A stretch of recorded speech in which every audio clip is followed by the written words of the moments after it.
Ready when you want, Chair. Okay.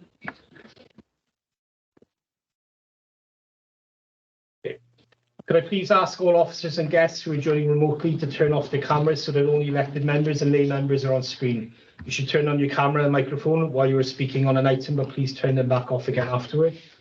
Could I please also ask Democratic Services to mute everyone and begin the recording that was referred to in the published agenda. Okay, Prenanda, Croeswy Cyfarfod, Diochi, Cyd and Dodd. Good afternoon and welcome to today's Planning, Regulatory and Licensing Committee of Wednesday, 21st of June.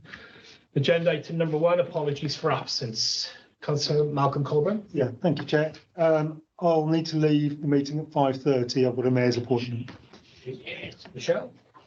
Chair, from Leisure Trust meeting at 6, so I'd need to leave like by 10 if possible. Thank you very much. I think that's it. I don't think this meeting will be very long anyway. Okay, agenda item number 2, declarations of interest.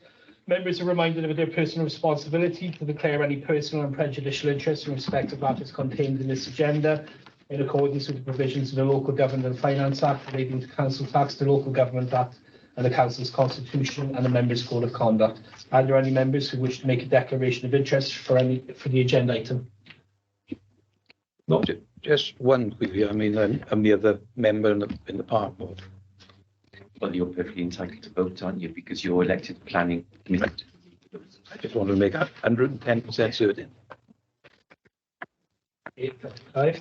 Agenda item number 3, P/23/0123 40 Cromwell Street, Merton Tydfil, CF 47 8RW, to consider the report of the Chief Executive. The report author is Judith Jones, the case officer is Rebecca Owens. I believe that David Cross will be giving a summary of the report.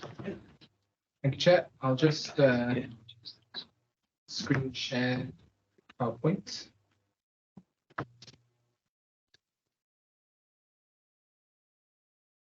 Okay, great. Goes a bit faster.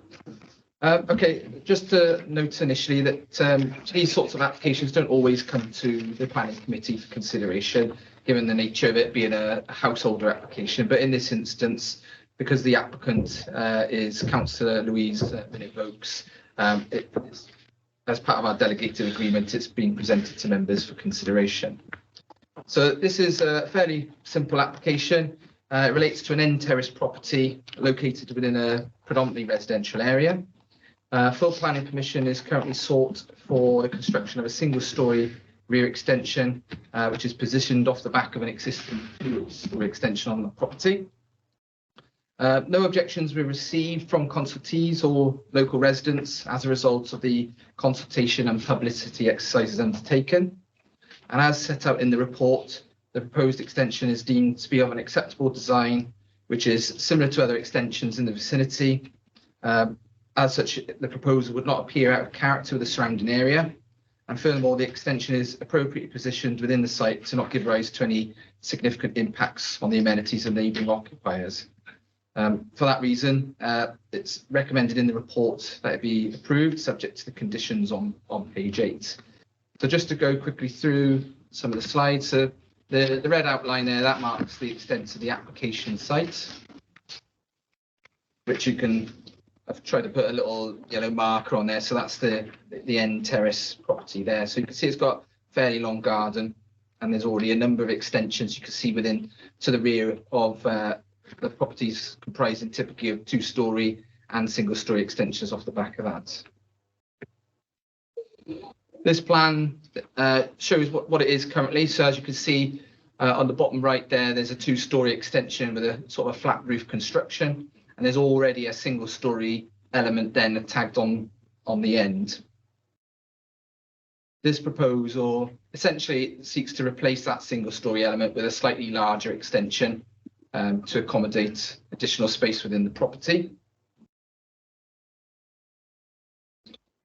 So this just gives you a view of what it currently is as it stands now. So that extension would come out just a little bit, and it would raise up to just short of the first floor windows. Just to remind you, there you go. So you can see just the top of the roof there is just below the first floor windows.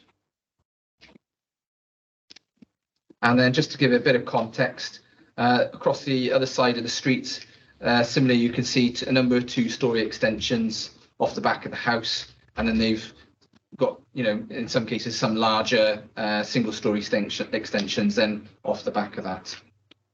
Thank you, Chair. If there's any questions. Okay, thank you very much, David. Any questions from members? Okay, nobody's indicating. Any comments from members? Happy to propose, Chair. Okay, somebody like to second? Second it, Chair. Thank you, John. We take it to the vote then, please. I think everyone in favour, raise your hands. Yes. I think that's unanimous. Lovely. Thank you very much, everyone. Okay. Agenda item 4, 5, 6 and 7. These are information reports only. Agenda item number 8. Any other business deemed urgent by the chair? I have none. I officially declare this meeting closed. Thank you very much. What about, sir?